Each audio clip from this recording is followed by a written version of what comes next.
네, 2교시 시작하겠습니다. 자, 여러분 뭐 교육이라고 해서 국민기자 기본교육이라고 해서 뭔가 거창한 거를 기대를 하셨을지는 모르겠는데 제가 오늘 1교시 말씀드린 건 여러분 다 알아들으셨잖아요. 그죠? 어려울 만한 게 단 하나도 없어요. 그죠?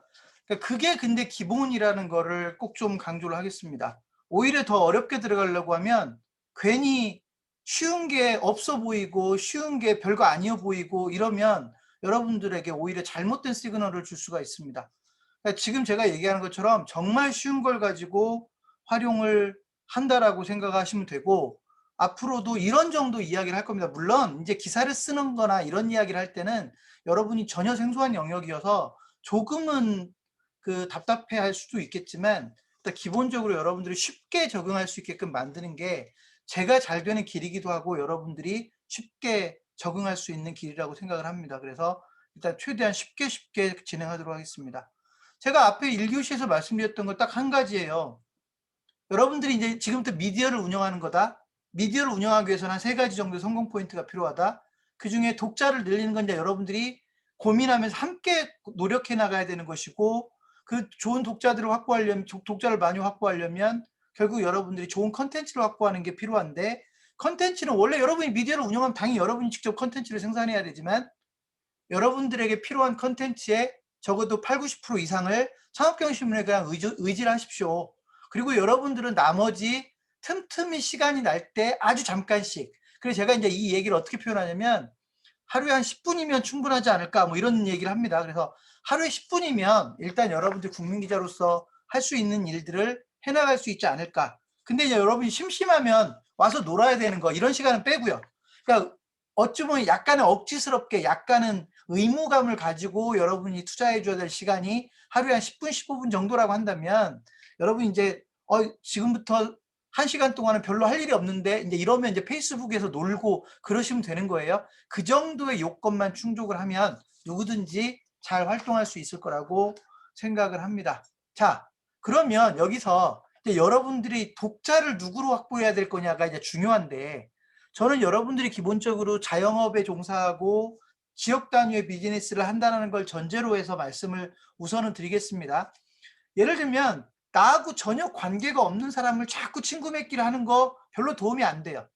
그리고 어떤 분들은 자꾸 친구가 많은 사람들을 쫓아다니는데, 여러분 페이스북 친구가 많은 사람이 여러분에게도 도움이 될 것 같죠?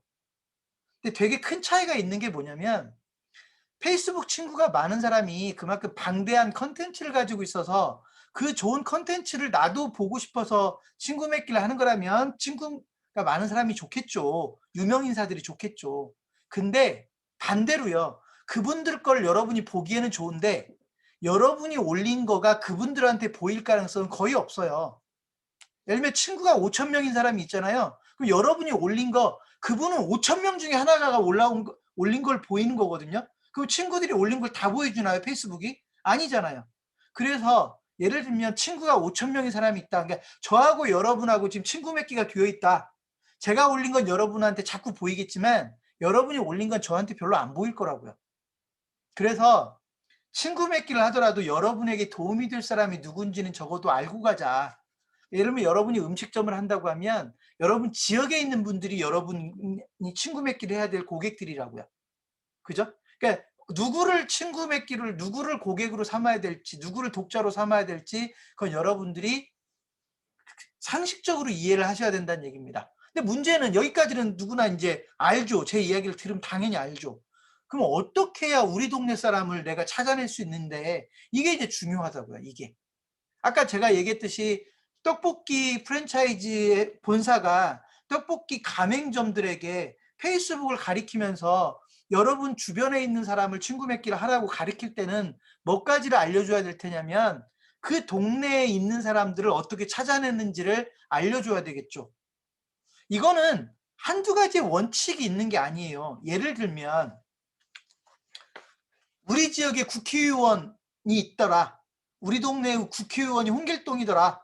그럼 홍길동이라는 사람과 친구 맺기 일단 해야 되겠죠? 국회의원이니까 친구 맺기 해줄 거 아닙니까? 그죠? 그러면 그 국회의원하고 친구 맺기를 했는데 그 국회의원하고 친구 맺기를 하고 있는 사람들이 상당수는 우리 지역 사람일 것이다. 이런 정도는 예측할 수 있잖아요. 예를 들면. 그죠? 그리고 또 그분들에게 댓글을 다는 사람이 있다거나 이런 거는 여러분들이 쉽게 이해할 수 있을 겁니다. 관공서들도 있을 테고 또는 여러분 지역과 관련된 뭐 페이스북에 또 다른 채널들, 페이지나 그룹도 있을 거기 때문에 이런 방식으로 해서 여러분 주변 사람들을 찾아나가는 거는 너무나 당연한 일이에요. 그러니까 이런 거는 제가 여기서 하나하나 굳이 얘기하지 않아도 그런 노력들을 해서 친구 맺기를 쭉 해나가야 된다. 그중에 제가 앞으로 여러분들에게 적극 권장해 드릴 방법을 하나를 말씀드리겠습니다. 여러분이 페이스북에 대한 강의를 할 수 있으면 돼요. 강의까지는 안 가더라도 약간의 재능 기부를 할 수 있으면, 그러니까 여러분이 페이스북을 가지고 여러분 주변 분들에게 가르쳐 주는 것이죠. 그럼 친구 맺기는 저절로 따라오겠죠. 여러분이 여러분 지역의 동사무소에 얘기를 잘해서 동사무소에서 주민센터를 운영하는데, 아니 그 주민센터에서 예를 들면 문화센터를 하나 운영하는데 그 문화센터에서 날마다 뭐 요리 교육이나 하고 뭐 이런 거 하더라. 근데 막상 페이스북에 대한 교육은 없더라. 그럼 여러분이 그 페이스북에 대한 교육을 간단하게 준비해가지고 강의를 하나 개설해서 여러분 지역에 있는 분들에게 여러분이 페이스북을 가르칠 수 있다면 적어도 여러분 지역에 있는 사람들과 친구 맺게 하는 건 가장 쉬울 겁니다. 그죠? 여러분 교육을 들으러 온 사람들은 그 지역 사람일 테니까. 예를 들면 이런 식으로 내가 결국 비즈니스적으로 나와 어느 정도 연관성이 있는 사람들을 통해서 친구 맺기를 해나가는 게 필요하고요. 이건 이제 여러분들이 실제로 페이스북에서 놀다 보면 알게 됩니다. 어떤 방법들을 써야 되는지. 그리고 또 우리 본사 입장에서도, 창업경신문 본사 입장에서도 어떤 방법을 한번 써봐라, 어떤 방법을 한번 써봐라, 어떤 방법 써봐라, 이렇게 하나씩 제시를 해나가면서 여러분들이 여러분 지역에 있는 분들과 충분히 소통할 수 있는 환경을 만들도록 하겠습니다. 그 이후에는 친구 맺기에 대해서는 더 여기서 얘기하고 말 게 없어요. 그 이후에는 그분들이 좋아할 수 있는 걸 자꾸 올려주고요. 그분들이 원하는 말을 여러분들이 해줘야 돼요. 그래서 이제 이때 나오는 말이 정치 얘기나 종교 얘기 함부로 하면 친구 다 떨어져 나간다는 게 그거예요. 이해되셨죠? 대통령 선거 하는데 날마다 자기가 예를 들면 뭐 진보라고 해서 날마다 막 보수를 나쁘게만 막 쓴다거나 내가 보수라고 해서 진보를 막 공격하는 거를 쓰면 페이스북에서 노는 것까지는 성공했는지 모르지만 적어도 비즈니스적으로는요, 여러분에게 별 도움이 안 될 수 있어요. 그래서 정치 얘기나 종교 얘기를 가급적 하지 말라는 얘기가 이제 그런 이유 중에 하나입니다. 물론 비즈니스적으로 쓰지 않을 거라면 상관없어요.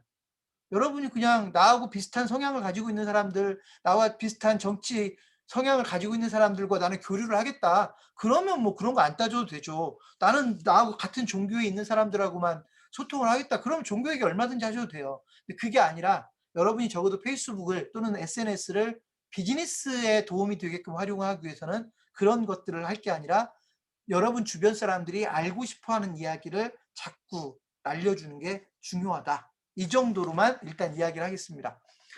페이스북에 대한 그 이상의 것들은요, 이제 여러분들이 점차 직접 이용하면서 하나씩 접하면 됩니다. 어떤 분들은 해시태그 왜 안 알려주냐고. 해시태그 알려주는 10분 더 걸립니까? 안 걸립니다. 그러니까 그런 것들은 이제 여러분들이 하나씩 페이스북을 이용하면서 활용하면 됩니다. 이따 제가 여러분에게 페이스북에다가 저희가 준비해주는 컨텐츠를 페이스북에 어떻게 올리는지는 딱 1분이면 되거든요. 그러니까 그거를 일단 이따 보여주면 되니까 이제 그런 거는 지금 여기서 할 필요도 없고 여기까지로 페이스북 이야기는 일단 정리를 하겠습니다.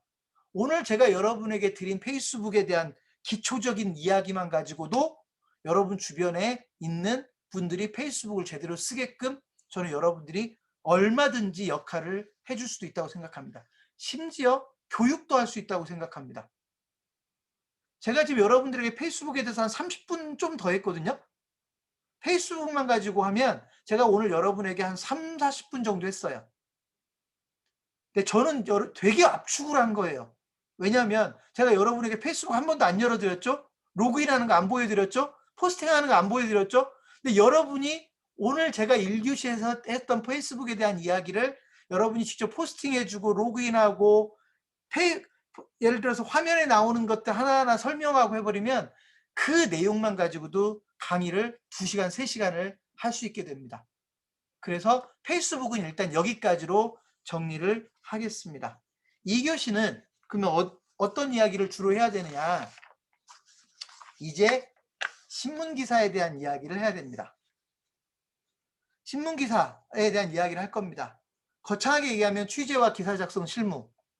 근데 취재와 기사 작성 실무를 또 여기서 제가 어렵게 설명하기로 하면 한 번도 경험이 없는 분들은 뻥치겠죠. 그래서 저는 지금부터 그런 얘기를 할 게 아니라 아주 기본적인 이야기를 할 겁니다. 여러분이 적어도 국민기자로 당장 내가 할 수 있겠구나 라고 하는 느낌 정도를 갖게끔 할 겁니다. 근데 왜 기사 얘기를 하느냐? 제가 여러분들에게 분명히 어떤 혜택을 드린다라고 말씀을 드렸죠. 세상에 일방적인 건 없어요. 그죠? 제가 여러분들에게 뭔가 혜택을 주면 여러분도 저한테 저희 회사에 뭔가를 해줘야 되는데 그 유일한 숙제가 뭐였냐면 기사였어요. 기사. 한 달에 하나 정도의 기사를 써주시면 됩니다. 이게 이제 여러분들이 저희를 위해서 해줘야 될 일이에요. 그러니까 국민기자죠. 그죠? 기사를 써주면 됩니다. 다만 기사를 진짜 기자들이 써야 되는 기사만 써야 되는 게 아니라 여러분들이 맘만 먹으면 누구든지 쓸 수 있는 기사 또는 심지어는 그 기사도 나는 지금은 자신이 없어 그러면 다른 방식으로 공헌해 주시면 돼요. 그 이야기를 지금부터 할 건데 주로 일단 기사에 대한 이야기를 할 겁니다. 근데 제가 아마 신문 기사를 작성하는 부분에 대해서는 이 부분에 대해서는 제가 국내 최고로 쉽게 설명할 수 있다라고 자부하는 사람입니다. 지금부터 그걸 설명하겠습니다. 왜 그런 줄 아세요? 저 기자 출신이 아니거든요. 저 신문사 물을 한 번도 안 먹어봤는데 창업경 신문을 만들었고 물론 지금은 15년 동안이나 했으니까 지금 신문사를 물을 안 먹었다고 하면 그 말이 안 되지만 제가 적어도 2005년도에 창업경 신문을 만들 때까지 저는 신문사 물을 한 번도 먹어본 적이 없습니다. 그러니까 어떻게 해야 돼요? 전부 다 연구해서 기자들을 채용하고 훈련시키고 기사를 쓰는 것을 통제하고 관리하고 해야 되거든요. 그러니까 다른 사람들보다 오히려 더 쉽게 그런 것들을 설명할 수 있을지도 모르겠습니다. 지금부터 그걸 설명하겠습니다. 국민기자는 취재와 기사 작성을 해야 됩니다. 기사 작성 개수로 말하면 한 달에 1개 정도입니다. 기사를 쓰려면 취재를 해야 되겠죠. 그런데 결론부터 얘기하면 취재는요. 기사 작성을 안 하더라도 취재를 한다는 건 여러분들에게 엄청난 무기가 됩니다. 예를 들면 내가 시청에 볼 일이 있는데 시청에 가서 민원인으로 시청에 가는 거하고 취재를 하는 거하고는요. 일단 그 공무원이 대하는 자세가 달라요. 그죠? 그러니까 무슨 말이냐면 취재라고 하는 건 기사를 쓰기 위해서만 취재를 한다고 생각하지 마시고요. 여러분이 알고 싶은 걸 알아내는 게 취재라고 보시면 돼요. 여러분이 알고 싶은 걸 알아내는 게 취재니까 그냥 취재라고 하는 걸 여러분이 할 수 있다라는 것만으로도 그냥 무기가 될 수 있어요. 취재를 했으면 무조건 기사를 써야 되나요? 아니에요. 진짜 좋은 기자는 100가지를 취재해서 하나만 기사를 쓰는 게 진짜 좋은 기자거든요. 그래서 여러분들이 그냥 취재라고 하는 건 그냥 여러분이 국민기자라는 타이틀을 받았으니까 취재를 그냥 생활화하자. 어디 갔는데 이상한 공사하고 있으면 물어보자. 이거 무슨 공사냐고. 우리 동네에 건물 하나 올라가고 있으면 물어보자. 이거 무슨 건물이냐고. 건물주가 누구냐고. 여기 뭐 들어설 거냐고. 언제 끝나냐고. 이해되셨습니까? 보도블록 공사하면 이거 얼마 들어가는 예산은 얼마나 들어가냐고. 언제 끝나냐고. 이거 관리하는 부서가 어디냐고. 이렇게 자꾸 물어보고 여러분이 알고 싶은 걸 알아내는 게 취재입니다. 기사 안 써도 상관없습니다. 기사는 제가 아까 얘기했잖아요. 한 달에 하나만 쓰시면 된다고. 그리고 취재는 이걸 하고 기사는 다른 걸 써도 상관없어요. 그래서 취재와 기사 작성이라고 하는 걸 여러분들이 얼마든지 여러분에게 도움이 되게끔 활용하셔도 좋다는 얘기입니다. 물론 나쁘게 활용하면 안 된다는 걸 전제해야 되겠죠. 취재는 당연한 권리이자 나름대로의 특권입니다. 기자는요, 특권입니다. 제가 설명회 때도 잠깐 얘기를 한 것 같은데요. 왜 김영란법에 기자는 민간인인데 기자는 민간인이잖아요. 근데 왜 김영란법에 적용을 받냐면 특권이 있기 때문에 그래요. 근데 이제 여러분은 근데 이제 국민 기자란 말이죠. 창업경신문의 정식 직원은 아니고. 그래서 어떤 분들은 국민 기자도 김영란법에 적용을 받습니까라고 질문하실 수도 있는데, 이 부분은 제가 사실 명쾌하게 대답을 못 하겠어요. 여러분이 국민 기자로 활동을 하면서 김영란법에 저촉을 받을 수도 있고 안 받을 수 있다고 생각을 해요. 일반적으로는 안 받을 것 같아요. 왜냐하면 여러분이 신문사 직원은 아니니까. 그런데 만약에 여러분이 국민 기자라는 타이틀로 취재를 하다가 뭔가 이상한 짓을 했는데, 그때 그 잘못된 행동에 대해서 책임을 물어야 된다면 법원에서 김영란법을 적용할 수도 있다고 생각해요. 그래서 일단 그런 부분들은 조심하자라는 정도로만 이야기를 하고 가겠습니다. 어쨌든 취재는 기자의 특권이다. 여러분은 국민 기자이고 여러분 취재를 할 수 있고 취재를 할 수 있다라고 하는 건 엄청난 특권입니다. 또 한 가지, 기자가 하는 게 취재를 할 때 사람을 만나죠. 그죠? 취재를 할 때 사람을 만나죠. 물론 사람을 안 만나는 취재도 있어요. 자료를 뒤지는 거, 자료를 찾아보는 거, 취재죠. 그렇지만 기본적으로 취재를 할 때는 사람을 만나게 돼 있어요. 제가 그랬잖아요. 사람을 만나면 무조건 기사를 써야 됩니까? 아닙니다. 여러분은 사람을 만나면서 취재를 하는 거고, 여러분이 취재를 할 수 있다는 건 더 다양한 사람을 만날 수 있다라고 하는 것. 역시 특권이라면 특권입니다.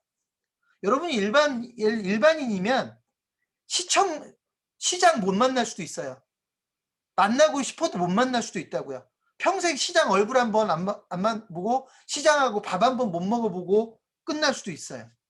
근데 여러분이 만약에 기자로 활동을 한다면, 취재를 한다면 시장에 내가 만나려고 맘먹으면 시간이 좀 걸릴 수는 있지만 만날 수도 있습니다.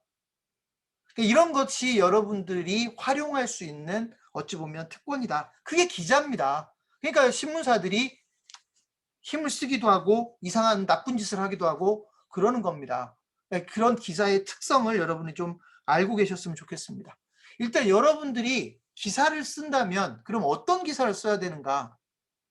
당연합니다. 저 창업경영신문이 운영하는 매체가 아까 제가 말씀드렸듯이 창업경영신문이 있고 국세일보가 있어요. 그럼 국세일보나 창업경영신문 기사는 여러분이 쓸 수 있다는 얘기니까 적어도 여러분들은 창업경영신문의 기사가 될 수 있는 것들을 쓸 수 있고 국세일보의 기사가 될 수 있는 것들을 쓸 수 있다라고 보시면 됩니다. 다만 이 두 가지의 매체는 소위 말해서 전국지입니다. 국세일보는 우리가 1등 매체까지는 아니지만 창업경영신문은 우리나라에서 가장 오래된 창업 쪽에서는 가장 잘 나가는 매체입니다. 그런데 여러분이 아무렇게나 기사를 써가지고 실어달라고 하면 안 될 거 아닙니까? 그래서 저는 오히려 여러분들에게 지역 단위에 필요한 기사들을 쓰는 게 우선적으로는 더 필요할 수도 있겠다. 그러니까 여러분 국세일보 기사나 창업경영신문 기사도 쓸 수는 있지만 그보다 좀 더 쉽게 쓸 수 있는 기사가 지역 단위의 기사들. 예를 들면 내가 시흥 산다. 그럼 시흥에 관련된 기사들. 또는 내가 예를 들면 시흥시 백오동에 산다. 그럼 백오동에 관련된 기사들. 우리 동네 축제. 백오동에서 뭐 예를 들면 그 독감 예방주사를 어느 병원에서 예방주사를 맞는다든지, 백옷에 뭐 어디에선가 공원을 만들고 있는데 그 공원이 완성되면 시민들이 되게 편리하게 될 거라든지, 뭐 이런 것들을 기사로 쓰는 게 훨씬 더 여러분에게 쉬울 거라고 생각을 합니다. 그럼 창업경영신문은 그런 거를 쓰면 실어줄 때가 있습니까? 네, 우리는 있습니다. 여러분이 활동하는 모든 지역에 지역 단위의 매체를 저희가 만들어 드릴 거기 때문에 그 지역의 지역 뉴스를 쓰시면 됩니다. 그것도 다 한 달에 한 번씩 쓰는 거에 다 포함이 된다라고 이해하시면 됩니다. 심지어는요, 여러분 지역의 맛집들, 명소들, 또는 우리 지역 사람들이 주말 동안에 한 번쯤 가봤으면 좋겠다라고 생각되는 일종의 주말 여행 추천지라든지 이런 것들도 전부 다 기사가 될 수 있다. 이렇게 이해하시면 될 것 같습니다. 다만 이제 창업경영신문과 좀 더 밀접한 기사를 쓰겠다고 한다면, 그런 기사를 쓰겠다고 한다면 자영업자들에 대한 이야기를 쓴다든지 상권에 대한 이야기를 쓴다든지, 어느 건물이 공실률이 50%가 넘어가는데 왜 그런가 했더니 거기 입지가 너무 안 좋아서 그렇다든지, 또는 뭐 어떤 가게가 매물로 나왔는데 그 가게를 인수하면 기회가 나쁘지 않을지도 모르겠다든지, 이런 것들도 여러분들이 다룰 수 있는 기사이고요. 이런 기사를 쓰면 지역 뉴스에 기본적으로 실릴 테고 퀄리티가 어느 정도가 나오면 창업경영신문 본사 뉴스 그 창업경영신문에도 직접 게재될 수가 있습니다. 여러분 그리고요.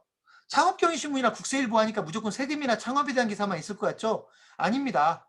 여러분이 여러분 지역에 있는 한의사하고 인터뷰를 해가지고 한방 소위 건강에 대한 기사를 써주면 그 건강에 대한 기사도 창업경영신문에 실릴 곳이 있습니다. 국세일보에도 실릴 곳이 있고 그러니까 그런 기사도 여러분이 써주려면 써줄 수도 있다.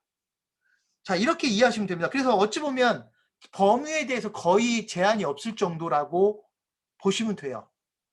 물론 뭐 정치적인 기사를 쓰겠다고 하면 그건 실을 데가 없겠죠. 만약에 여러분이 꼭 정치적인 기사를 쓰겠다고 한다면 객관성을 잃지 않는다라는 범위에서 여러분 지역에 대한 정치인들에 대한 이야기를 쓰시면 됩니다. 예를 들면 여러분이 시흥시에 산다 그러면 시흥시 국회의원에 대한 이야기를 기사로 쓰겠다고 하면 그건 굳이 못 쓰게 할 이유는 없습니다. 다만 저희 창업경영신문에서 운영하는 매체가 정치적으로 어느 쪽으로 쏠리는 거는 저희가 인정하지 않을 겁니다. 그러니까 예를 들면 내가 민주당을 좋아한다고 해서 민주당의 호의적인 것만 막 쓴다든지 내가 정의당을 좋아한다고 해서 정의당에만 호의적인 얘기를 막 쓴다든지 여러분은 그걸 쓰고 싶겠지만 창업경영신문이 그런 기사는 막을 겁니다. 왜냐하면 저희가 정치적으로 보일 생각은 전혀 없거든요. 그래서 그런 거의 범위에 관계없이 쓰실 수 있다라고 이해하시면 됩니다.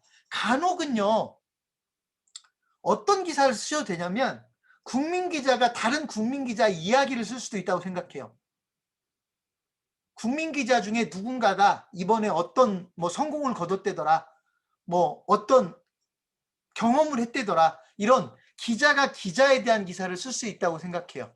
이건 뭐냐면 저희가 국민기자 제도를 운영하기 위해서 국민기자 센터라고 하는 별도의 홈페이지를 만들어 놨는데 거기에는 기자 소식이라고 하는 코너가 있거든요. 그러니까 여러분이 그 코너에 기사를 써줄 수도 있다고 생각을 합니다. 그것도 인정해 드리겠다. 한 달에 하나 써야 되는 기사로 인정을 해드리겠다. 그 얘기는 여러분이 적어도 기사 쓰는 스트레스는 안 받게 하겠다라는 게 저희 회사의 방침입니다. 자, 그 중에서도요, 제가 이제 몇 가지 기사를 쓰는 팁을 좀 드릴 건데, 첫 번째, 여러분 기자 수첩이라고 들어보셨어요? 여러분들 신문을 읽다 보면 기자 수첩이라고 하는 그런 코너들이 나올 거예요. 용어들은 조금씩 바뀔 수 있지만 기자 수첩은 보통 뭘 얘기하냐면 기자들이 자기의 의견이나 주장이나 감정들을 담아놓는 게 기자 수첩이에요. 그러니까 원래는 신문 기사는 취재를 해서 쓰기 때문에 객관적이고 확실하고 검증된 거를 써야 되는데 날마다 그것만 기사로 쓸 수 없으니까 가끔은 여러분 뭐 그 뭐라고 하죠? 논설이라고 하는 것처럼 칼럼이나 또는 기자 수첩이나 이런 걸로 자기들의 생각을 글로 담아놓기도 합니다. 그래서 제가 그럼 국민 기자는 기자 수첩을 쓰면 안 되나? 제가 그걸 막을 이유가 없겠더라고요. 그래서 여러분들이 취재를 해야만이 기사를 쓰는 게 아니라 만약에 여러분이 우리 지역 소상공인들에게는 어떤 제도가 필요하다. 어떤 지원이 필요하다. 요즘 우리 소상공인들 너무 힘들더라. 우리 창업자들이 너무 프랜차이즈한테 당하는 것 같아. 뭔가 이런 거를 여러분의 의견을 담아주고 여러분의 주장을 글로 쓴다고 하면 그것도 기사로 인정해드리면 좋겠다. 그래서 기자수첩이라고 하는 영역은 어찌 보면 여러분들이 가장 쉽게 쓸 수 있는 기사 중에 하나일지도 모르겠습니다. 물론 이제 이거는 글을 좀 써봤다라는 걸 전제로 해야 되겠죠. 두 번째 팁.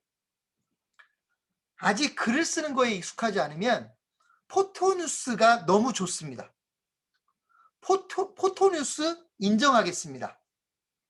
소위 다른 사람들이 관심을 가질 만한 사진을 찍고 그 사진에 대한 간단한 코멘트를 담아주면 그거 기사로 인정해드리겠습니다.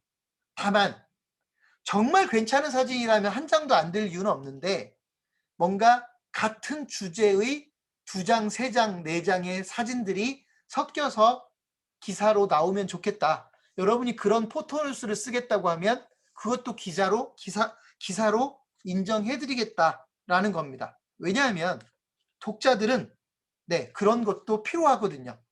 요즘은 영상 뉴스가 나오기도 하잖아요. 여러분들이 만약 유튜브 영상을 만들어가지고 영상 뉴스를 만들겠다면 제가 뭐 반대할 이유가 하나도 없는데 그거 너무 힘이 많이 들어가니까 그건 일단 제외시키고 여러분들이 여러분 지역에 대한 또는 어떤 주제가 있는 예를 들면 어디 갔더니 쓰레기가 왕창 있어서 이게 인간이냐라는 생각이 들었으면 그런 걸 사진으로 찍어서 제발 인간이 이렇게는 살지 말자 이런 메시지를 담아주면 그게 좋은 포토뉴스가 될 수 있다라고 하는 겁니다. 그래서 포토뉴스를 활용하는 것도 좋겠다. 세 번째, 여러분 이제 여기서부터는 좀 집중해서 들으십시오. 여러분 보도자료라는 게 있어요. 보도자료. 보도자료라는 건 뭐냐면 내 기사가 어느 신문에 나갔으면 하는 그 기업에서 신문 기사를 일종의 대신 써주는 거라고 보시면 돼요. 그러니까 신문에 어찌 보면 자료를 제공하는 건데 아예 그냥 기사를 써주기도 합니다. 그렇게 해서 보내주면 그 기자는 거의 베끼기도 하고 약간 자기 마음에 안 들면 약간 수정만 하면 기사를 하나 쓰는 거 아닙니까? 이런 걸 보통 보도자료라고 합니다. 그래서 관공서들도 보도자료를 내고 일반 기업들도 내고 뭐 자영업자라고 해서 보도자료를 내지 말라는 법은 없죠. 프랜차이즈 본사들은 보도자료를 되게 많이 내고요. 제가 이 보도자료 얘기를 왜 하냐면 여러분 보도자료는 합법적으로 베낄 수 있는 자료입니다. 그러니까 기자가 기사를 쓰면서 다른 자료를 베끼면 안 되거든요. 저작권 위반입니다. 그런데 보도자료는 베끼라고 주는 자료예요. 그렇기 때문에 보도자료를 여러분이 확보할 수 있으면 기사를 그만큼 쉽게 씁니다. 자, 그런데 여러분이 기자 경력이 많으면 보도자료를 충분히 받겠죠. 근데 기자 경력이 없기 때문에 보도자료를 만드는 사람들이 여러분이 기자인 걸 모른단 말이죠. 그러니까 여러분에게 보도자료를 못 보내주죠. 이해되십니까? 그때 여러분이 보도자료를 확보하는 방법이 있어요. 여러분이 보도자료를 확보하는 방법은 여러분이 쓰고 싶은 분야의 기사를 잘 참조하면 됩니다. 예를 들면 제가 예를 한번 들어볼게요. 시흥시에 관련된 보도자료를 내가 확보해 보겠다라고 하면 예를 들어서 네이버나 다음에 가서 뉴스 코너가 있죠. 네이버나 다음에서 뉴스 코너에서 제가 시흥이라는 단어로 검색을 합니다. 그러면 시흥시와 관련된 뉴스들이 쭉 검색이 됩니다. 여러분들이 그 뉴스를 쭉 읽어보면 보도자료가 있겠구나라고 하는 생각이 드는 기사들이 있어요. 이 기사는 보도자료가 있겠구나라는 생각이 들어요. 예를 들면 시흥시청에 관련된 이야기거나 뭐 이런 것들은 대부분 보도자료가 있는 겁니다. 그러면 그 기사가 보도자료를 참조해서 썼으니까 여러분이 그 기사는 베껴도 된다. 이건 안 돼요. 이건 안 되는데 적어도 이 기사를 통해서 보도자료를 확보할 수는 있죠. 그러니까 예를 들면 제가 동아일보에 나온 시흥시에 관련된 기사를 보고 시흥시청에 전화를 하는 겁니다. 또는 시흥시 홈페이지에 들어가서 보도자료를 찾아보면 분명히 이 뉴스에 관련된 보도자료가 올라와 있을 겁니다. 또는 그 담당 공무원하고 통화를 해보면 보도자료가 만들어져 있을 수 있습니다. 그 보도자료를 보내달라고 하십시오. 그러면 그 보도자료를 여러분이 이제 베껴도 상관이 없습니다. 이런 식으로 실제로 여러분들이 보도자료를 잘 활용해서 기사를 쓰면 사실 기사를 되게 쉽게 쓸 수 있습니다. 인터넷 신문사들 중에 하루에 100개 이상의 기사를 쓰는 데들이 있어요. 직원 하나가, 기자 한 명이 기사를 100개씩도 씁니다. 그러니까 이 사람들은 왜 그렇게 기사를 쓸 수 있냐면 보도자료를 가지고 쓰는 겁니다. 그래서 그렇다고 보도자료 가지고 쓴 기사가 전부 다 쓰레기냐? 그건 아니에요. 그러니까 여러분들이 그 보도자료를 무조건 믿고 막 그대로 막 아무 생각도 없이 쓰면 그게 쓰레기가 될 수 있지만 그게 아니라 보도자료는 자기들이 주변에 알리고 싶은 내용을 기사 형태로 만들어서 제공하는 거기 때문에 여러분들이 좋은 보도자료를 열심히 확보하면 기사를 되게 쉽게 쓸 수 있다. 여러분은 지금 기사를 한 달에 하나만 쓰면 되는데 그 얘기는 한 달에 보도자료를 하나만 제대로 확보를 해도 여러분들은 쉽게 기사를 만들어낼 수 있다. 이렇게 이해하시면 된다는 겁니다. 이해되셨나요? 자, 이 이야기는 오늘 제가 한번 얘기하는 걸로 끝나지 않습니다. 보도자료를 이렇게 찾는다라는 건 제가 계속 강조를 할 겁니다. 왜냐하면 여러분들이 뉴스는 다 쉽게 볼 수 있는데, 여러분이 원하는 키워드로 뉴스 검색을 할 수 있는데, 그 뉴스와 관련된 보도자료를 찾는 게 앞으로도 계속 중요하거든요. 그래서 보도자료에 대한 이야기는 제가 계속 하게 될 겁니다. 자, 또 한 가지. 프랜차이즈 관련된 겁니다. 저희 창업경신문이 결국은 프랜차이즈와 아주 긴밀하게 연관이 있으니 여러분이 프랜차이즈와 관련된 기사를 써줄 수도 있을 거다. 예를 들면 창업경신문 본사 홈페이지에는 아까 제가 스노우폭스라고 하는 회사를 얘기했는데, 스노우폭스가 어떤 창업 아이템이라고 하는 건 본사 뉴스에 어울리죠. 여러분들이 그런 뉴스를 쓰기는 아직 전문성이 부족하죠. 여러분은 어떤 기사를 쓸 수 있냐면, 스노우폭스가 우리 동네에 매장을 냈어요. 스노우폭스가 우리 동네에 가맹점을 새로 냈어요. 이게 여러분 지역에서는 뉴스가 됩니다. 반대로 스노우폭스 매장, 우리 동네 매장이 문을 닫는데요. 이거 기사가 됩니다. 이해되십니까? 심지어는 내가 끝내 쓰고 싶은 뭐라도 쓰고 싶으면 스노우폭스가 우리 지역에 매장 오픈을 준비하고 있습니다라는 기사도 쓸 수 있다고요.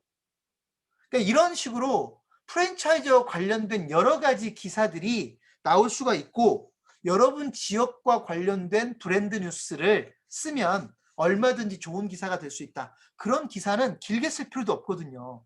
그런 거는 그야말로 팩트를 전달하는 기사이기 때문에 길게 쓸 필요도 없어서 여러분들이 얼마든지 조금만 연습해 보거나 샘플 기사들을 여러분들이 좀 보면 쉽게 쓸 수 있는 기사가 바로 그런 기사들입니다. 그래서 여러분들이 좀 그런 브랜드 기사들을 좀 관심을 가졌으면 좋겠다. 제가 이제 또 하나의 팁을 드리면, 여러분이 브랜드를 하나 맡아버리는 것도 방법이에요. 예를 들면 BBQ나 맥도날드나 놀부 같은 회사를 제가 여러분에게 맡겨드리진 못할 거예요. 이거는 워낙 활발하게 돌아가는 회사들이어서 본사에서 직접 상대를 할 거예요. 그런데 신생 프랜차이즈 같은 경우는, 또는 규모가 아직 크지 않은 프랜차이즈 같은 경우는 국민기자 한 사람이 그 브랜드를 아예 그냥 맡아버리는 방법도 있다고요. 그러면 적어도 그 브랜드에 대한 기사가 한 달에 하나는 나올 거 아닙니까? 그럼 기자 입장에서도 다른 사람들은 나를 아무도 인정해주지 않는데 적어도 그 브랜드는 나를 알 거 아닙니까? 그죠?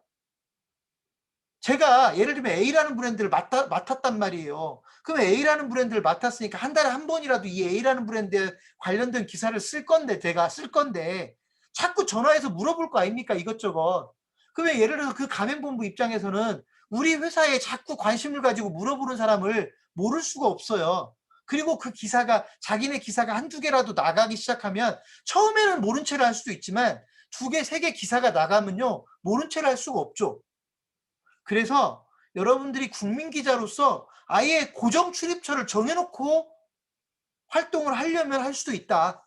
프랜차이즈 회사가 우리나라에 브랜드가 한 6,000개 되거든요. 프랜차이즈 브랜드가 6,000개 돼요. 그러니까 여러분들이 그 중에 내가 어디는 한번 내가 직접 맡아볼게 라고 하면 저희가 이 정도 회사는 맡겨도 되겠다 싶으면 맡기겠죠. 그러면 오히려 기사 쓰기도 쉬워지는 것이, 특정 브랜드에 대해서 나올 수 있는 기사들은 뻔하거든요. 그래서 여러분들이 그런 방식으로 해서 기사를 좀 쓸 수 있는 것도 도움이 되겠다. 왜냐하면 그렇게 쓰다 보면 이제 가맹본부들이 보이기 시작하는 겁니다. 내가 어느 특정 가맹본부에 대해서 관심을 가지고 취재를 하고 물어보고 집중하다 보면 다른 가맹본부들을 보는 눈도 생겨나는 겁니다. 그래서 이런 것도 국민기자들이 해볼 수 있는 팁 중에 하나다.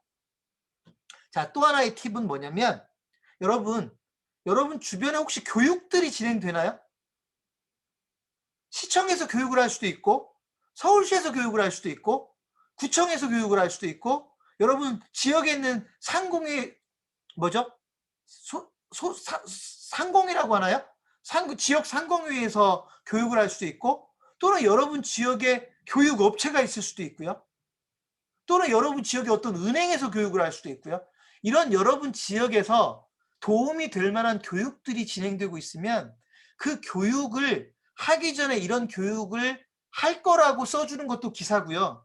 교육이 끝나고 나서 이런 교육을 했다라고 써주는 것도 기사거든요. 근데 저희 회사는요, 교육에 관련된 기사를 매우 중요하게 여깁니다. 왜냐하면 창업자와 소상공인들이 사실 교육받을 기회들이 많지가 않아서 기사를 통해서라도 그런 교육에 대한 정보들을 얻게끔 하려고 저희는 교육에 대한 기사를 꽤 중요하게 여기는 회사 중에 하나입니다. 그래서 여러분 국민 기자가 교육에 대한 기사를 교육을 소개하는 기사든 교육 내용을 소개하는 기사든 교육을 했다라고 소개하는 기사든 또는 강의를 직접 맡았던 강사에 대한 인터뷰를 쓰든 이런 기사들은 전부 다 기사가 될 수가 있습니다. 그래서 실제로 여러분들이 기사를 쓸 수 있는 영역은 너무나 많습니다. 그리고 이제 흔하게 쓸 수 있는 게 인터뷰 기사들이죠. 인터뷰 기사. 멀리는 시장, 시의원, 도의원 인터뷰에서부터 적게는 구의원, 그죠? 이런 인터뷰, 공무원 인터뷰, 우리 동네 동장 인터뷰, 우리 지역에서 산업 담당 인터뷰, 자영업 담당 인터뷰, 광고 담당 인터뷰, 세무서 가가지고 세무서 직원한테 우리 인터뷰 한번 합시다 라고 얘기할 수도 있을 겁니다. 왜? 지역 기사로는 얼마든지 올라갈 수가 있으니까요. 그렇죠? 그래서 실제로 사람에 대해서 쓰는 기사들, 인터뷰 기사는 얼마든지 기사의 좋은 재료가 될 수 있다라고 하는 것도 여러분들이 조금 알고 계셨으면 좋겠습니다. 자, 이런 것들을 여러분이 쓰는 겁니다. 이런 것들을 기사로 쓰는 겁니다. 그래서 기사의 소재는 얼마든지 있다라는 겁니다. 다만 제가 아까 이런 말씀을 드렸죠. 여러분들이 초기에는 그럼에도 불구하고 기사를 쓰는 거에 대해서 자신이 없을 수 있고 또는 바쁘다 보면 기사를 못 쓸 수도 있고요. 그럼 뭐 한 달 기사를 안 썼다고 제가 국민기자의 권한을 뺏어버릴 수도 없는 거 아닙니까? 그죠? 그래서 그럴 때는 여러분이 다른 걸로 좀 일을 대체해주면 좋겠다. 창업경영신문, 예를 들면 창업경영신문이 진행하고 있는 무료 상담이라고 하는 걸 좀 홍보를 열심히 해준다든지 업종 변경 상담, 뭐 예를 들어서 가게를 파는 거에 대한 영업 양도에 대한 상담, 마케팅에 대한 상담, 또는 창업경영신문이 진행하는 교육을 좀 더 많은 사람에게 이렇게 알려주는 역할, 이런 것들을 대신할 수도 있고요. 뭘 해야 될지 모르겠다 그러면 심지어는 여러분이 가맹본부를 한 곳 찾아가 가지고요, 가맹 상담을 하고 그 가맹 상담에 대한 후기를 써주셔도 저희가 기사로 인정해 드리려고 합니다. 여러분 생각해보면 그것도 저희한테는 중요한 역할이거든요.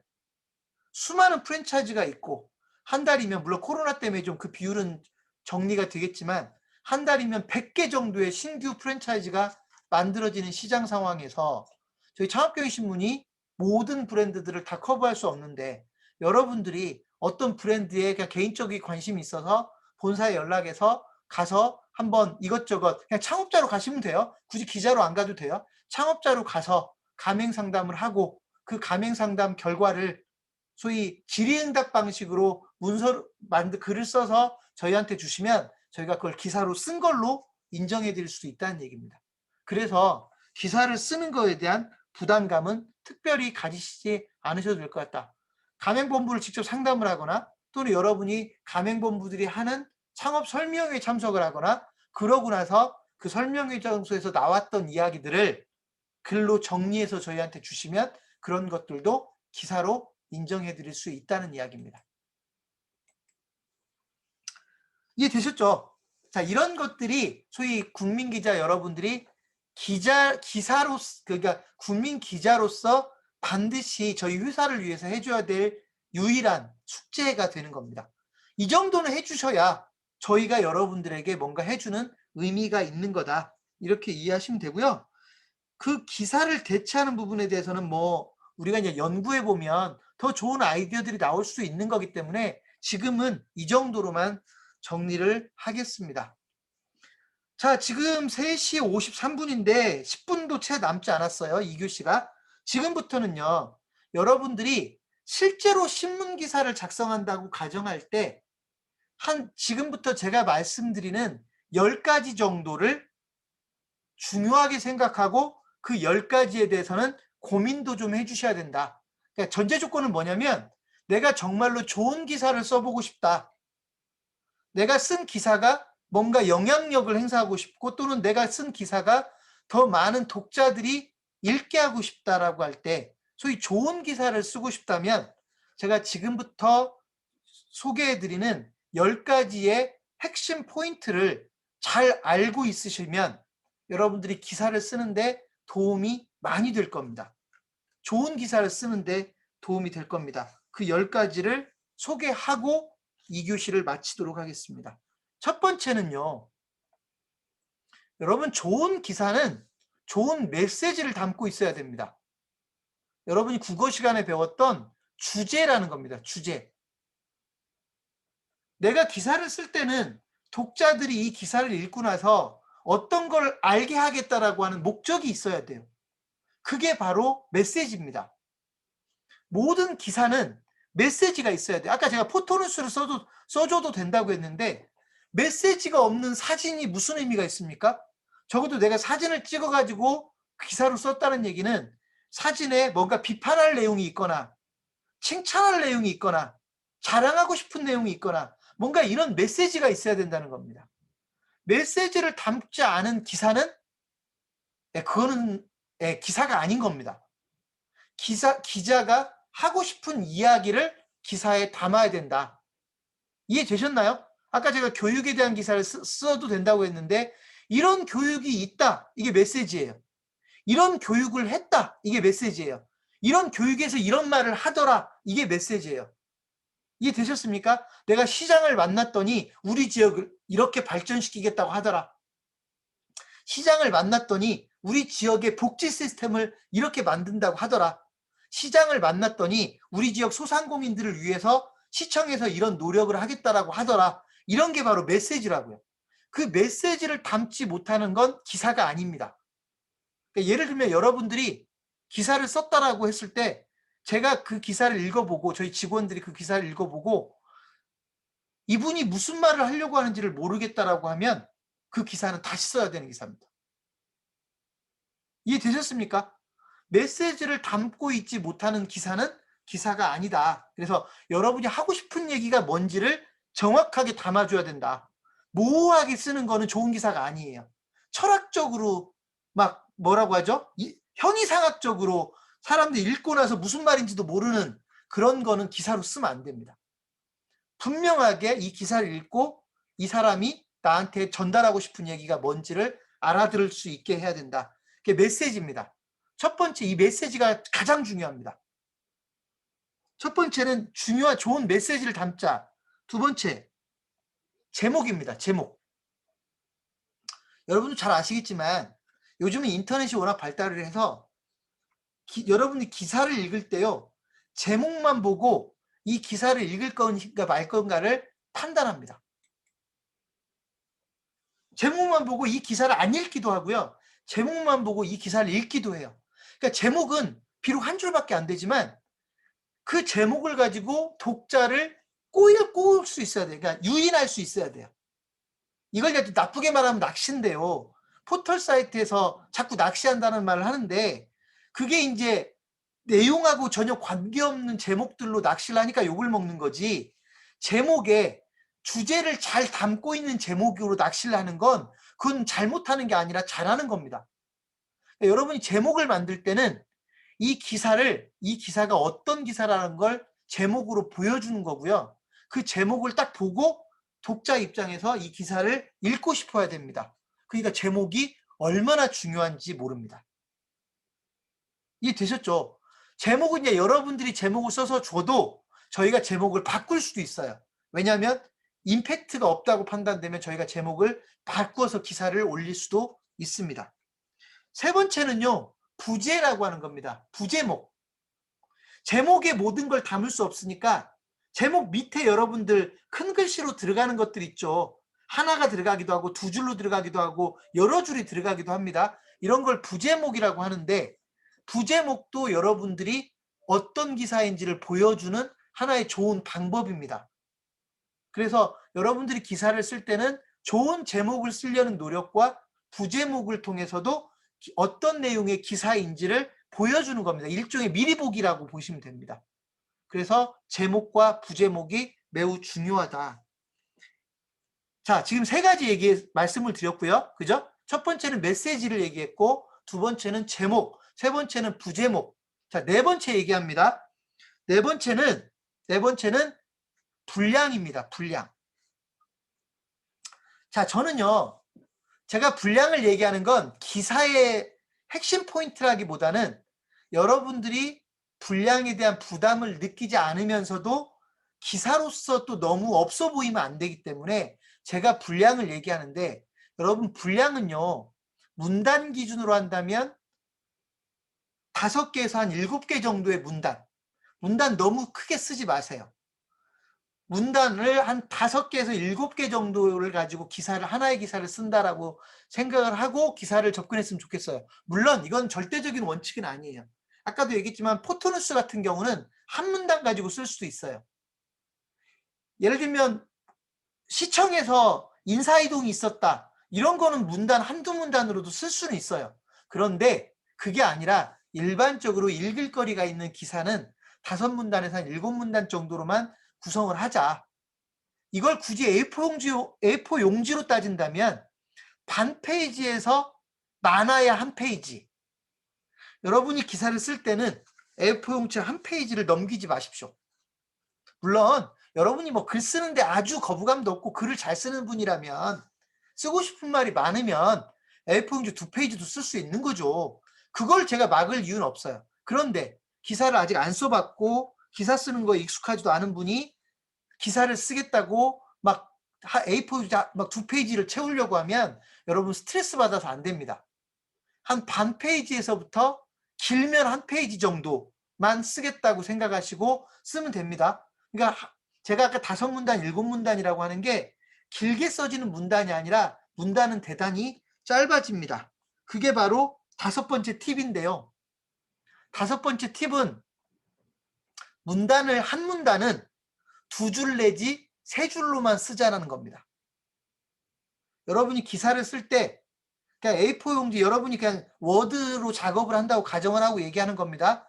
한 문단은 2줄에서 3줄 정도로 한 문단을 구성하라라는 겁니다.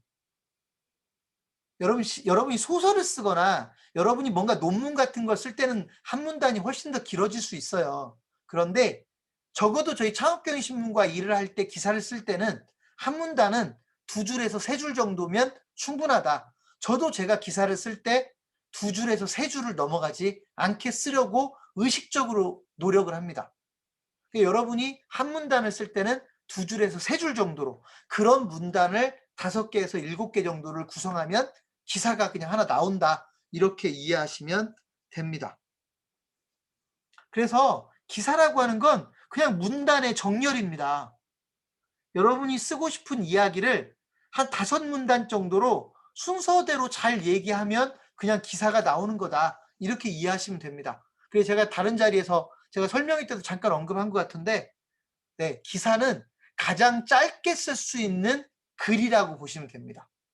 가장 짧게 쓸 수 있는 글이다. 부모님 전상서. 네, 이거 더 깁니다. 부모님한테 편지 한 통을 쓰더라도 할 말이 많아서 쓸 말이 많이 길게 쓰죠. 네, 기사는 길게 쓰지 마십시오. 길게 쓰면 안 읽습니다. 특히나 글 쓰는데 전문성이 좀 떨어지는 분들이 글을 길게 쓰면 어렵게 쓰게 되고 메시지를 잃어버립니다. 그래서 짧게 써야 됩니다. 자, 그게 5번째 팁입니다. 한 문단은 2줄에서 3줄로 충분하다. 6번째 팁입니다. 6번째 팁은요. 키워드입니다. 키워드. 내가 쓰려고 하는 기사에 핵심이 되는 키워드가 뭔지를 여러분이 생각을 해서 그 단어를 꼭 포함시키자는 거예요. 기사에. 가급적이면 제목에 나와주면 더 좋습니다. 핵심이 되는 키워드를 기사가 가지고 있어야 누군가가 검색을 했을 때 여러분 기사가 그분들에게 노출될 가능성이 커집니다. 이거는 기사가 아니라 그냥 여러분 블로그를 작성할 때도 똑같은 원칙이 작용을 합니다. 그래서 여러분이 기사를 쓸 때 내가 하고 싶은 이야기에서 핵심이 되는 키워드가 뭔지를 찾아서 그 키워드는 꼭 포함을 시켜주고요. 가급적이면 제목이나 부제목의 키워드를 포함시켜주면 더 좋습니다. 이해되시나요? 그래서 키워드를 꼭 담아줘라. 여러분이 하고 싶은 이야기가 주제만 담고 있으면 되는 게 아니라 핵심이 되는 키워드가 그 기사에 담아질 수 있게끔 만드는 게 매우 중요합니다. 이건 블로그 같은 거 교육할 때 가장 중요한 항목 중에 하나입니다. 왜냐하면 검색에 걸리기 위해서 블로그를 쓰기 때문에 그 키워드를 강조하는 건데 기사를 쓸 때도 마찬가지입니다. 오늘 제가 오전에 스노우폭스에 대한 기사를 쓴 게 다음에서 검색하면 나오는데요. 당연히 스노우폭스로 검색하면 제가 쓴 기사가 맨 위에 나오죠. 근데 제가 스노우폭스로 검색했을 때만 나오는 것보다 예를 들면 창업이라고 검색했을 때 나오면 더 좋은 거잖아요. 그러니까 이런 것처럼 그런 내가 공략하고 싶은 검색어를 기사에 포함시키면 여러분들의 기사가 더 많은 사람들에게 읽혀질 수 있다라고 하는 것도 아셨으면 좋겠습니다. 그게 6번째 팁입니다. 7번째 팁. 7번째는 좀 어려운 말인데요. 리드라는 말을 씁니다. 리드문 또는 리드 문단이라는 말을 쓸 수 있는데 한마디로 말하면 이제 전문 용어로는 리드인데요. 한마디로 말하면 어떤 문장 또는 문단으로 시작할 거냐는 거예요. 첫 문단을 이야기합니다. 첫 문단. 여러분 기사를 쓸 때요. 가장 중요한 문단은 첫 문단입니다. 첫 문단.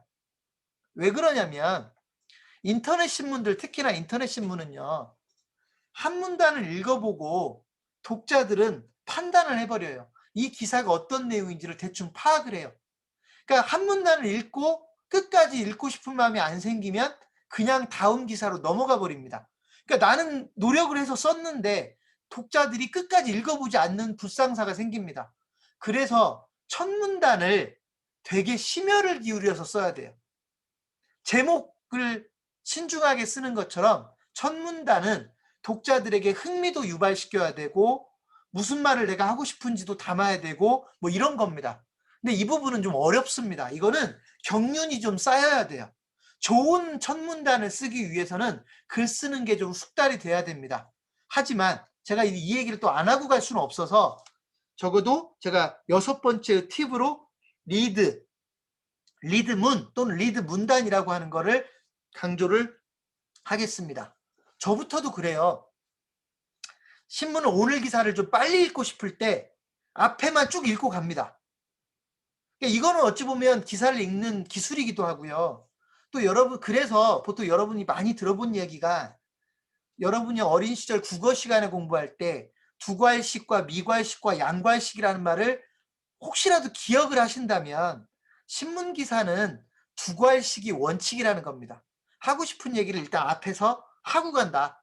왜냐하면 내가 하고 싶은 얘기를 뒤에다 갖다 놓으면 끝까지 기사를 안 읽어버리는 순간 내가 하고 싶은 말이 전달이 안 되니까 적어도 신문 기사를 쓸 때는 앞에서 하고 싶은 말을 일단 하고 간다. 제가 오늘 스노우폭스에 대한 기사를 썼는데 제가 직접 썼어요. 거기에 뭐라고 돼 있냐면 스노우폭스가 앞으로 프랜차이즈 가맹 사업을 본격적으로 추진한다. 이게 첫 문단에 들어가는 내용이라고요. 왜냐하면 그게 가장 중요한 내용이니까. 이해되셨습니까? 이처럼 여러분이 기사를 쓸 때 첫 문단에 조금 공을 들여주면 여러분 기사를 더 많은 사람이 읽을 거고 여러분 기사를 잘 썼다는 평가를 받게 될 겁니다. 7번째 팁. 7번째 팁은요. 인용입니다. 인용. 여러분이 창업에 대한 어떤 이야기를 기사로 쓰려고 해요. 그 기사를 쓰다가 창업경영신문 오병목 대표가 이거에 대해서 뭐라고 얘기했는지를 밝혀주면 좋을 것 같아요. 그럼 여러분이 그거를 옮길 수 있죠. 오병목 창업경영신문사 대표는 이 부분에 대해서 뭐라고 이야기를 했다, 강조했다. 뭐 이런 이야기를 쓸 수 있잖아요. 따옴표로 인용, 그런 걸 인용이라고 하지 않습니까? 이런 인용을 여러분이 잘 활용을 하면 기사를 쉽게 쓸 수 있어요. 왜냐하면 한 사람의 인용을 한 문단으로 쉽게 만들거든요. 그러니까 한 문단을 한 사람의 인용 문구만 가지고도 한 문단을 쉽게 만들 수가 있기 때문에, 왜냐하면 제가 아까 얘기했듯이 한 문단은 두 줄, 세 줄이면 되기 때문에, 그래서 여러분이 인용을 잘 활용하면 기사를 쉽게 쓸 수 있다. 한마디로 분량을 늘리기가 쉬워요. 그럼 누구의 인용을 담아야 되느냐?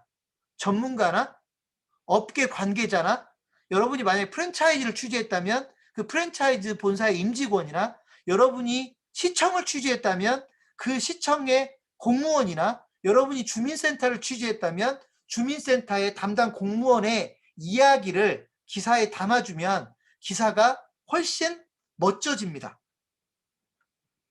고급스러운 표현을 쓰면 기사가 객관화된다라는 용어를 쓸 수도 있는데요. 이렇게 누군가의 인용 문구를 기사에 담아주면 여러분의 기사가 훨씬 예뻐집니다. 그래서 그런 거를 여러분이 좀 훈련해 보시면 기사를 훨씬 쉽게 쓸 수 있다라고 하는 겁니다. 9번째 팁은요, 사진입니다. 사진. 여러분, 여러분이 기사를 쓸 때 적절한 사진을 담아주면 너무 좋아요. 사진이 있는 거하고 없는 거하고요, 완전히 달라진다고 보시면 돼요. 그래서 여러분이 기사를 쓸 때 사진을 잘 활용했으면 좋겠다. 다만 사진을 활용할 때 남이 찍은 사진을 허락도 없이 여러분이 가져다 쓰는 건 저작권 위반이 됩니다. 저작권 위반이 될 수 있습니다. 그래서 만약에 다른 사람이 찍은 사진을 쓸 때는 허락을 받고 써야 되고, 여러분이 직접 찍어서 그 사진을 쓸 수 있으면 더 좋겠고요. 근데 인터넷 기사 정도는 여러분이 사진 전문가가 아니어도 얼마든지 찍어서 올려도 괜찮아요. 그리고 사진도 찍으면 찍을수록 느는 거니까 좋은 사진을 좀 찍어보려는 노력도 하는 게 좋을 것 같습니다. 사진은 매우 중요한 역할을 한다. 특히나 페이스북과 같은 SNS와 연동을 할 때 사진은 매우 중요한 역할을 합니다. 그래서 사진을 여러분들이 잘 활용했으면 좋겠다. 그게 9번째 팁입니다. 마지막 10번째 팁. 마지막 10번째 팁은요, 여러분이 기사를 쓸 때 설계도를 먼저 그리는 게 도움이 많이 되더라는 겁니다. 제가 아까 어떤 표현을 썼냐면, 여러분이 기사를 하나 쓸 때 5문단 정도만 가지고도 기사를 쓸 수 있다고 그랬어요. 그러면 내가 5문단으로 기사를 쓸 거라면 첫 문단에는 어떤 내용을 쓰고, 두 번째 문단에는 어떤 내용을 쓰고, 세 번째 문단에는 어떤 내용을 쓰고, 네 번째 문단에는 그 회사 직원이 한 말을 인용을 담아야 되겠다. 마지막에 예를 들면 마무리하는 말을 써야 되겠다. 이런 식으로 글을 설계하는 겁니다. 긴 소설이나 긴 논문 같은 거 쓸 때는 설계를 하는 게 너무 당연하게 여기지만, 짧은 기사를 쓸 때 설계를 안 하려고 하는데, 설계를 하는 거하고 안 하는 거하고는요, 기사를 쓰는 속도가 완전히 달라집니다. 그리고 좋은 기사가 나오려면 설계를 하는 게 좋습니다. 물론 글을 정말 잘 쓰는 사람은 설계를 안 하고 써도 기본을 하겠지만, 여러분이나 저 같은 평범한 사람은 좋은 기사를 쓰고 싶으면 설계를 하십시오. 설계가 별거 아닙니다. 제가 지금 얘기한 대로 해요. 첫 문단에는 어떤 내용, 두 번째 문단에는 어떤 내용, 세 번째 문단에는 어떤 내용, 네 번째 문단에는 뭐, 다섯 번째 문단에는 뭐를 넣어야 되겠다라고 하는 거가 설계입니다. 지금 내가 그 얘기를 했더니 어떤 분이 좋은 기사 작성법이 블로그에 좋은 걸 포스팅하는 거와 비슷하다고 쓰셨는데요. 맞습니다. 다르지 않습니다. 블로그에 글을 포스팅하는 거나 기사를 쓰는 거나 글로써 누군가와 소통하는 겁니다. 차이가 없습니다. 다만 신문기사는 오래된 역사가 있어서 신문기사는 어떤 원칙들이 좀 있다라고 하는 좀 더 형식적인 글이고, 블로그는 그런 거로부터 자유롭게 쓸 수 있는 차이가 있을 뿐이지, 블로그도 마찬가지예요. 앞에 좋은 내가 하고 싶은 얘기를 앞에다 쓰고 뒤로 가면서 조금 덜 중요한 걸 쓰는 게 잘 쓰는 사람들이 쓰는 방법인 거고, 아까 제가 얘기했던 키워드도 좋은 블로그를 잘 운영하는 사람들은 좋은 키워드를 잘 가져다 활용을 하는 겁니다. 그러니까 기사를 쓰는 거나 블로그 포스팅하는 거나 별반 차이가 없습니다. 오히려 기사가 더 쓰기 쉬울 수도 있습니다. 조금만 훈련해 보면. 여러분이 만약에 BBQ라는 회사를 맡았다. 나는 계속해서 BBQ에 대한 기사만 쓰면 된다. 그럼 기사 쓰는 게 훨씬 더 쉬울 수도 있습니다. 여러분들이 나는 동사무소를 계속 출입해서 기사를 쓰기로 맘먹었다. 여러분 동사무소 가가지고 기사를 쓰면 날마다 비슷한 내용들이 나올 거 아닙니까? 그죠? 그렇게 기사가 어떤 특정한 기사에 여러분이 적응해버리면 기사가 블로그보다 훨씬 더 쓰기가 쉬울 수도 있습니다. 그래서 적응해 보시라는 얘기입니다. 제가 여러분에게 10가지 팁을 말씀드렸어요. 시간이 너무 많이 지나서 제가 이 팁을 반복하지 않겠습니다. 나중에 이 부분에서 막히면 다시 이 영상을 되돌아보십시오. 영상 저희가 다시 볼 수 있게 해드릴 테니까 되돌려 보시고요. 그리고 제가 지금 얘기한 10가지 팁은 앞으로 자꾸 반복이 될 겁니다. 여러분이 좋은 기사를 쓰게끔 하기 위해서 제가 그 10가지 팁을 가지고 여러분들에게 지적도 해드리고 조언도 해드리고 이렇게 할 거기 때문에 그 10가지 팁을 꼭 이해를 하고 넘어가셨으면 좋겠습니다. 지금 시각이 4시 14분입니다. 안 쉬고 가면 너무 힘드니까요. 10분만 쉬었다가 4시 24분에 3교시를 시작하겠습니다. 3교시는요. 이제 수익 모델에 대한 이야기가 남았고 여러분들에게 화면을 좀 보여드리고 홈페이지를 보여드리고 관리자 화면을 보여드리고 이런 거니까 시간이 많이 걸릴 것 같진 않아요. 자, 3교시 10분만 쉬었다가 3교시 25분부터 3교시 하도록 하겠습니다. 여기까지 하겠습니다.